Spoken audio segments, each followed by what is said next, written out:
Filem Sherif dilaporkan kurang mendapat sambutan di Indonesia.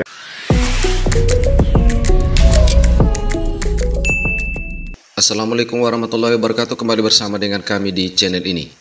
Ya, hingga saat ini masih viral video dua influencer negara tetangga yang membahas produksi film asal negaranya, yaitu film Sherif, yang menurut mereka sangat laku dan populer di Malaysia. Namun ketika masuk ke Indonesia, film tersebut malah tidak populer.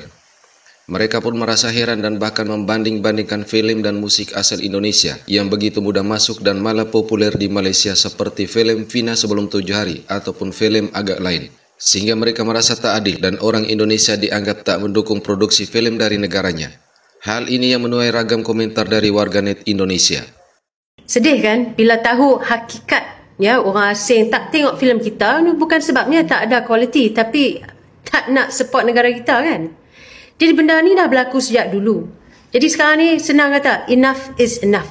Ya, ini pengajaran buat kita untuk tidak dengan begitu mudahnya bagi peluang pada filem, lagu dan drama asing masuk ke negara kita.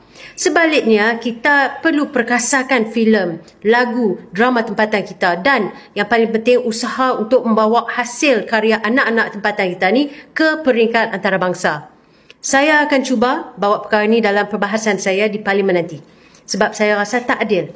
Apabila banyak filem ataupun hasil karya orang luar dengan mudahnya boleh bertapak dalam negara kita meskipun tidaklah begitu berkualiti. Ya, namun negara-negara tersebut tidak memberi timbal balas yang sama pada kita. Orang kata tak adil, tak aci lah. Jadi saya berharap agar ada lebih ramai orang dalam kalangan pemain industri hiburan negara kita dapat bersuara lantang berkenaan isu ini. Jadi, siapa dah tengok filem Sherif? Boleh kongsi tak pandangan anda di ruang komen? Dan satu lagi jangan lupa follow Perasan tak yang filem, drama dan lagu Malaysia susah sangat nak tembus pasaran Indonesia. Tapi Indonesia punya mudahnya amat masuk ke negara kita. Kononnya Indonesia pentingkan kualiti. Padahal kalau kita perhatikan filem, drama dan lagu Indonesia pun lebih kurang kita saja. Drama mereka pun banyaknya merepek. Tapi melekat di dalam TV kita. Dekat Indonesia tu, balik-balik Siti Nurhaliza je mereka kenal. Tapi kalau di Malaysia ni, hampir semua artis Indonesia kita kenal. Sekarang ni pun, kita punya filem dan lagu tular di Indonesia pun sebab TikTok tau. Kalau tak ada TikTok, jangan mimpilah dapat tembus ke sana.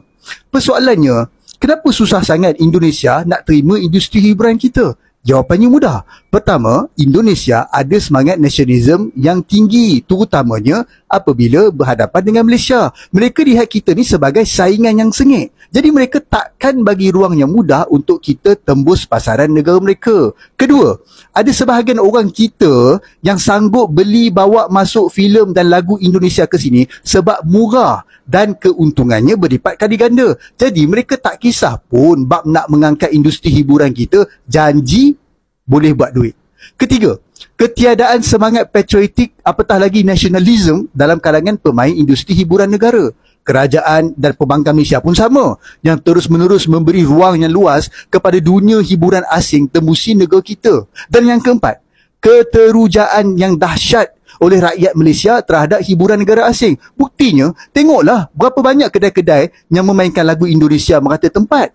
Para artis dan pemain industri hiburan negara kita ni harus melihat aspek-aspek ini supaya kita dapat tahu puncanya dan perbaikinya.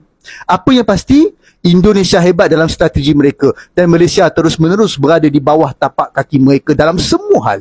Syabas Indonesia. Dan kepada Malaysia, terus sanjung filem dan lagu Indonesia ya. Kita terus bertolak ansur kerana kita berjiwa murni. Repost video ni kalau anda setuju dan jangan lupa follow sekali. Filem Sherif dilaporkan kurang mendapat sambutan di Indonesia. Bagi saya, ini filem Malaysia yang terbaik saya pernah tengok. Dan filem ni dah masuk pun di market Indonesia. Aku nak mantap daripada Zul Arifin, Syafiq Kai, Elizabeth Tan dan ramai lagi. Filem ni, intensiti dia memang laju. Dia punya plot twist membuatkan penonton-penonton berfikir apa akan jadi seterusnya. Syafiq Yusof pernah cakap dalam satu podcast, nak buat plot twist ni bukanlah kerja senang. Dia kena predict apa yang penonton-penonton akan fikir kalau scene ini berlaku. Kepada korang ataupun rakyat-rakyat Indonesia yang belum lagi tengok filem ni, korang pergilah tengok di Pawagam. Pada korang yang dah tengok filem Sherif ni, scene ataupun momen manakah yang menjadi favourite korang? Beritahu sikit. Saran aja ya, saran ya. Kalau pengen filmnya laku di Indo, sertakan aktor Indonesia. Minimal 1 apa enggak 2. Pasti filmnya laku.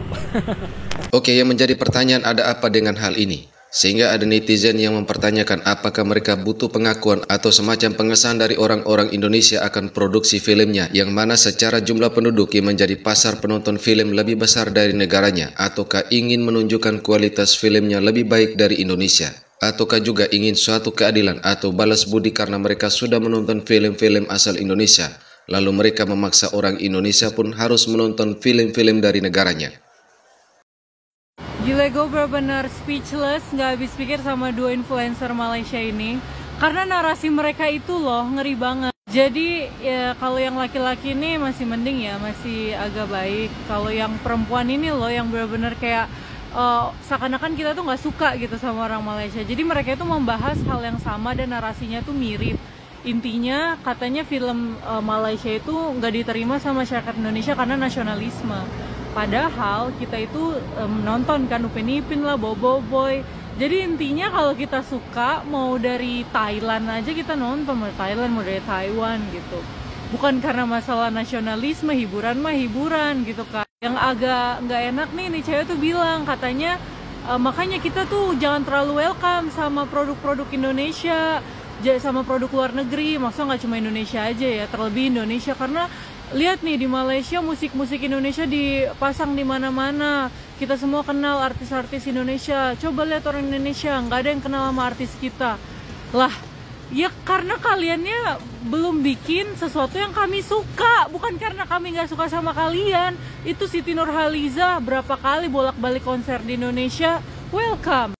Artis Malaysia dari dulu susah mau masuk ke Indonesia, sedangkan musik Indonesia bebas masuk di Indonesia. Maksudnya gimana? Sekarang gini ya, maaf nih, jangan salah paham. Jangankan untuk artis Malaysia, untuk sesama artis Indonesia aja tuh susah bersaing di industri Indonesia. Makanya orang pada bikin macam-macam supaya viral. Tahu kamu, Indonesia berapa populasinya? 275,5 juta orang. Ini satu negara aja, ini udah kayak satu dunia sendiri di dimensi lain gitu, kayak dunia versi mini. Kami ini bukannya kayak ngelarang-larang atau ngeboikot. Kalau kami nggak suka sama artis kalian, akan kami boikot. Tapi kami biarkan bersaing. Dan kemarin tuh ada juga kan yang lagu-lagu yang denyut jantung kayak gitu-gitu. Itu buktinya berhasil. Cuma emang nggak sering. Kenapa? Karena memang susah ditembus. Minimal nih standar musik Indonesia tuh kalau mau untuk penyanyi internasional tahu jazz gak? Yang orang Brunei. Nah itu yang kayak gitu tuh bisa tuh masuk. Orang artis Indonesia sendiri aja pada gagal terus akhirnya operasi dan jadi aneh-aneh. Apalagi artis ASEAN gitu yang maaf nih kualitasnya belum tentu bisa menyamai artis-artis Indonesia. Ya, jika mengikuti komentar warganet di jagat maya, salah satu hal yang menjadi kendala untuk film-film asal negara tetangga adalah faktor bahasa. Dan malah ada yang mengatakan coba bahasanya seperti film Upin Ipin dan Boboiboy yang memang murni menggunakan bahasa Melayu.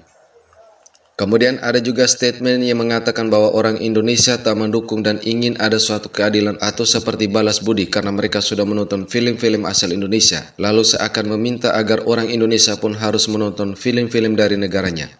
Nah, masalah suatu karya seni sebagai hiburan adalah masalah selera, bukan soal keadilan atau balas budi. Lalu sebagaimana yang dikatakan, hal ini yang akan dibawa ke lembaga politik di negaranya. Jangankan film asal luar negeri, film karya dalam negeri sendiri pun jika tak sesuai selera pasar dan marketingnya asal-asalan, tentu suatu karya film itu pun tak populer ataupun tak laku. Kemudian yang berikutnya adalah timing penayangan yang tak tepat. Di Indonesia saat ini masih booming dengan film Vina Sebelum 7 Hari, yang kasusnya pun kembali mencuat dengan rating penontonnya yang hampir menembus 6 juta lebih penonton. Sehingga menyangkut suatu karya hiburan, entah itu film maupun musik, maka itu adalah masalah selera pasar, bukan soal nasionalisme ataupun balas budi. Karena di Indonesia juga banyak film-film luar negeri yang ditayangkan di Indonesia, ada yang ramai penontonnya dan trending, hingga ditayangkan juga di televisi, dan juga ada yang sepi penontonnya karena semua tergantung selera dari masyarakat.